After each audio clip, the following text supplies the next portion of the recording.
દાખલા નંબર 15. 15 નંબરનો દાખલો છે.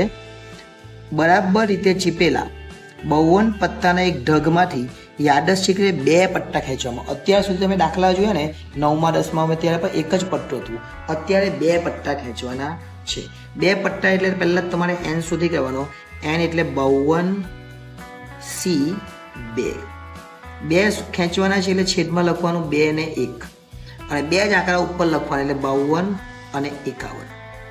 52 અને 51 નો ગુણાકાર કરવાનો અને ભાગ્યા 2 કરી દેવાનો. અથવા અહીંયા 26 કરી નાખવાના અને 26 ગુણ્યા 51 કરી દેવાનો એટલે n બરાબર આપણો જવાબ આવે 1326. ચલો n આપણને મળી ગયું. પછી આપણે બંને પટ્ટા જુદા જુદા રંગના, 1 નંબર એને ઘટના a નામ આપવાનું. બંને પટ્ટા જુદા જુદા રંગના હોય. હવે ખરેખર જોવા જઈએ તો રંગ કેટલા આવે? તો રંગ તો 2 જ આવે.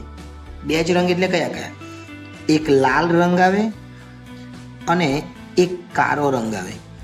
પ્રકાર 4 આવે. પ્રકાર 4 એટલે ફલ્લી, ચોકટ, કાળી અને લાલ એમ 4 આવે. પણ જો રંગ પૂછે તો રંગ કેટલા? રંગ 2. અને પ્રકાર પૂછે તો પ્રકાર કેટલા? તો પ્રકાર 4.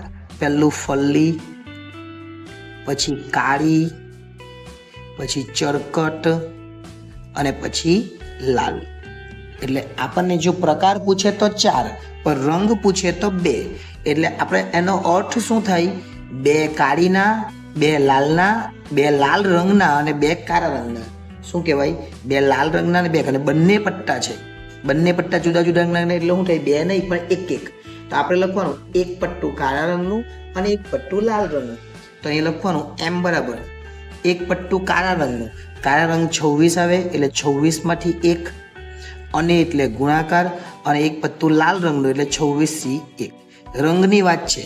જો પ્રકારની વાત હોતે કે કયા કયા પ્રકારના તો 13c1 આવતે. ઓકે, એટલે 26 ગુણ્યા 26 એ આપણો શું આવે? m આવે. એટલે m બરાબર લખવાનું 26 ગુણ્યા 26 કરીએ આપણે એટલે 676 થાય. ઓકે, હવે અહીં લખી દેવાનું p a બરાબર m ના છેદમાં n. m કેટલા છે? તો 676 અને n કેટલા છે? તો 1326.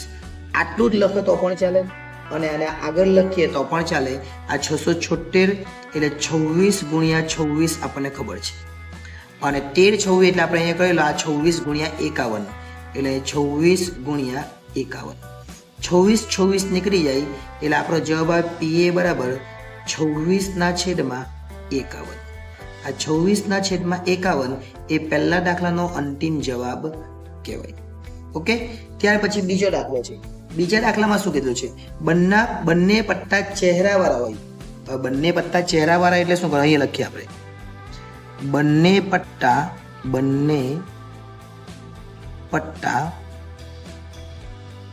ચહેરાવાળા હોય. ચહેરાવાળા એટલે કયા? ચહેરાવાળા એટલે ગુલામ એટલે કે ગોલ્લો આપણે કહીએ. ત્યાર પછી રાણી એટલે કે ક્વીન અને પછી કે. આ 3માં જ ચહેરો આવે. પણ આ 4 પ્રકારના આવે. 4 ગોલ્લા આવે, 4 રાણી આવે, 4 બાદશાહ આવે. એટલે 4 ગુણ્યા 3 કરીએ તો 12 પત્તા એવા આવે જેમાં ચહેરો આવે. કેટલા પત્તા આવે? 12 પત્તા. અને 12 માંથી પસંદ કેટલા કરવાના? 2. એટલે m બરાબર 12c2 કહેવાય. હવે 12c2 એટલે 2 ના છેદમાં 1 એટલે 2 ને 1 તો લખવાનું જ. ઉપર 12 ગુણ્યા 11 એટલે m બરાબર કેટલા આવે? આ 6 નીકળી જાય, 12 દુ 6 એટલે 11 6 66 જેવા થાય. એટલે m બરાબર આવે 66. હવે આપણે નામ આપવાનું એને PB. બીજો દાખલો છે એટલે PB બરાબર m ના છેદમાં n એટલે કે 66 ના છેદમાં 1326. n તો 1326 જ છે ને? આવ્યો 1326. હવે એને ઉડાડવું હોય તો કેવી રીતના ઉડે? 11 ગુણ્યા 6 એટલે 66 થાય. 11 ગુણ્યા 6 એટલે 66 અને 221 ગુણ્યા 6 એટલે 1326 થાય. 6 નીકળી જાય એટલે આપણો જવાબ આવે PB બરાબર 11 ના છેદમાં 221. હવે એવું નથી કે આ કરવું ફરજિયાત છે. જો આ તમે નહીં કરી શકો ને 66 ના છેદમાં 1326 લખીને આવો તો પણ કોઈ ખોટું નહીં આવે. દાખલા નંબર 3 છે. ત્રીજો દાખલામાં જ છે. 2 પટ્ટા પૈકી એક પટ્ટું રાજા હોય તેની સંભાવના. એક રાજા હોય, જોજો ધ્યાન આપજો, 2 પટ્ટા પૈકી એક પત્તું રાજા હોય. હવે એક પત્તું રાજા એટલે કુલ રાજા કેટલા આવે? તો રાજા તો 4 જ આવે અને 4 માંથી એક રાજા અને એટલે ગુણાકાર.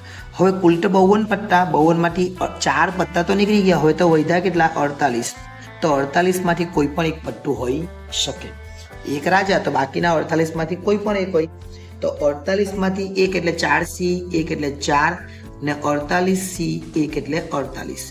તો m બરાબર 4 ગુણ્યા 48 કરવાના અને 4 ગુણ્યા 48 કરે એટલે 192 આવે. ઓકે, હવે આપણે શોધવાનો PC. PC બરાબર m ના છેદમાં n.